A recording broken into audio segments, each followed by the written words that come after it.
you may have always thought of landscaping as sort of a luxury, maybe an unnecessary luxury, but hopefully by now, as you've thought about all the ways that plants benefit our lives personally and as a society, you realize that landscaping is actually quite important.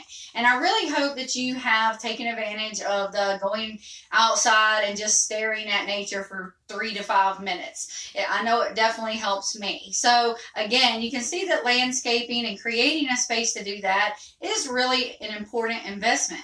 Besides that, landscaping actually increases the value of your home by 14%. So that can be quite substantial. So you can think about your home or even a restaurant. When we talk about that plants create perceived value, we're not just talking about a home or a neighborhood, but also for a restaurant. You want people to automatically know that you stand for quality. So you can also keep in mind landscaping for a restaurant. We're not going to work on a restaurant right now, but hopefully this exercise will give you some ideas for the future. So we're going to talk about landscape design for a home. Now, there are many ways, many theories and concepts about doing a landscape design. The concept I like the best to use is the outdoor room concept.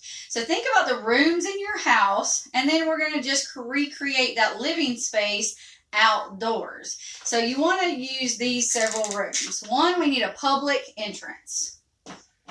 Public entrance. Now you can write these down, or I do have these on your worksheet that goes along with your landscape design, so you can download that and they're there and you don't have to write them down. But the public entrance is what everybody sees. The public sees it. So you want to give a good impression with your public entrance is where everybody is going to be. It's like your front door. Your dining, culinary. So you have a dining room in your house. You're going to have a dining area outdoors so you can have picnics, so you can have snacks, so you can have the kids go out and have snack time or lunch time outside, or you can have date night there. So culinary or dining. So this might be an area with a picnic table or a grill or something like that. Now I know I'm naming those things are not plants, but we're going to use plants to, among some other things, we're going to use plants and nature to create that actual room. But it could be anything like that. So anywhere that you may want to eat. You could even have like a little herb garden beside it so that you could actually pick herbs right there as you cook or right there as you're about to eat. All right, so that's going to be your dining culinary. So get those creative juices going. A private or resting area. So this is going to be sort of like your bedroom or your reading nook.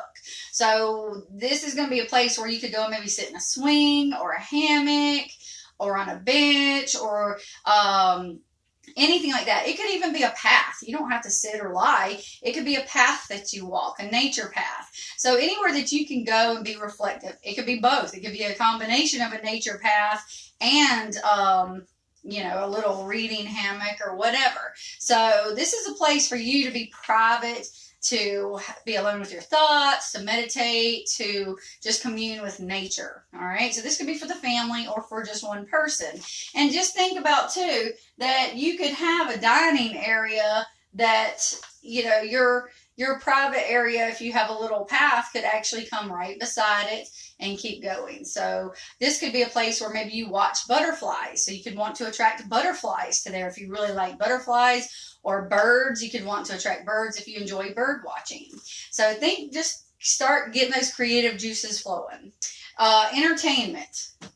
So in your entertainment room, in your house, you might have a TV, stereo, whatever, or a pool table. So in your entertainment area outside, that's going to be either, what about a fire pit where you can get together with friends, sit around a fire, drink a beer, whatever. That could be your entertainment. Or if you're more sports oriented, you could have a volleyball net, and you could have a field where the kids can run and play soccer. Whatever your type of entertainment is. Do you want to fish? You could have a little pond to fish. So again, this is all going to be imaginary. So let your creative juices run wild. So entertainment area. Storage utility. That's basically just what it sounds like. We need a place to put the rakes, the lawnmower, whatever, or the game stuff. We need a place to put this. So your storage utility area is not really something you want everybody to see. You don't really want to be looking straight at your storage when you're in your private resting meditative place. So we're going to try to screen it with something. So we're going to talk about creating walls, outdoor walls, so to speak, where you can screen this off. Okay. And garden. I didn't leave enough room. Garden. So everybody needs a garden, right? So we can plant our heirloom seeds and survive the zombie apocalypse. So I do want you to have a garden area. Now, you don't have to design the garden because you're already doing that for your project, a school garden. But anyway, just have a space for your garden.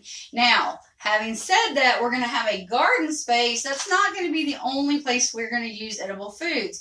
I want you to be very creative and very, very progressive. And I want you to think about how we can use edible foods in our landscape. So in other words, I love dogwoods. So don't get me wrong, plant dogwoods. But what about in addition to planting dogwoods, you plant some peach trees? That can be a beautiful ornamental tree and also provide some fruit. Or what about, for example, when we want to screen off that storage, you could actually use green beans or another climbing plant that has edibles on it. You could make a trellis and have your green beans climbing up it. That creates a wall. Now, what we're talking about is not a solid where you can't see through it wall. It doesn't matter if you can see through it. It's all about creating the perception of separation. Now, you may want to have a literal can't see through this wall for some things, and that's fine. You could have a stone wall. You could have a privacy fence. You could have a hedge. A hedge would be great, a nice thick hedge. So you can have things that can't be seen through, but for the most part, we're just talking about creating the perception. All right, garden, all that. Now, how do we create these walls that we're talking about? Again, hedges, climbing vines, anything like that. So each one of your rooms, and you don't have to be super, super strict with it, but you do want to have a little bit of, not spatial separation, but you want to define your rooms. You want to define your rooms. Just like, Ray, if you're in a bedroom, you don't necessarily want to be seeing into your laundry room. You want to define those rooms, okay? So we're going to define our rooms with outdoor floors, outdoor walls, and outdoor ceilings. So what could be used for a floor? Well, what about grass? Easy, okay? Now, grass is not terribly efficient because it has to be cut. It has to be maintained, but it sure does feel good on your feet. So if we want something that's going to be a little bit less labor intensive, maybe some ground cover. So ground covers are little plants that stay short and they spread. So if they stay short and they spread, they're going to cover your ground and you're not going to have to mow them as much. So that's going to be much more efficient. So ground cover, or some other things could be anything like bricks. You could have a brick walkway, patio, whatever, pea gravel. So it doesn't have to be plants on the floor, but it can be. So just start thinking about anything that can be walked on, basically. And the less grass you have, I'm not saying don't have grass, but the less grass you have, the more environmentally friendly usually your landscape is going to be. Because again, grass is just not that efficient. How are we going to make walls? Hedges. You could have climbing vines on a trellis. You could have a literal wall, like a stone wall or a privacy fence, any kind of fence. But if you just literally don't want to see through it, a privacy fence. Green walls. Oh, green walls are super cool. So green walls are basically vertical gardens. So it's as if I had this wall right here and I had areas to plant, and I literally planted instead of on the ground, I literally planted on this wall. So it's very cool. So look up green walls. It's really, really neat. All right, so those are some few ideas for walls. And then ceilings could be the sky. You can let the sky be your ceilings. Some other things you could have is like an archway, a pergola, which is like a sort of a wooden contraption. You could have on the arch of the pergola, you could have grapevines going over it. The grapevines would actually take care of your having edible foods in your landscape, so you can have vines covering it. Shade trees. Shade trees is a good one. Shade trees is also a way to keep your landscape environmentally friendly, and shade, as long as they're in the right place usually, and shade trees could really create a nice ceiling, especially if they come together and you're just walking under the shade trees. So start getting those creative juices flowing. Next video, we're going to really pinpoint a few ways to make a very environmentally friendly landscape. I'm just going to give you just a few rules of thumb, few pointers, and then we're going to let you get started on your landscape. So see you next video.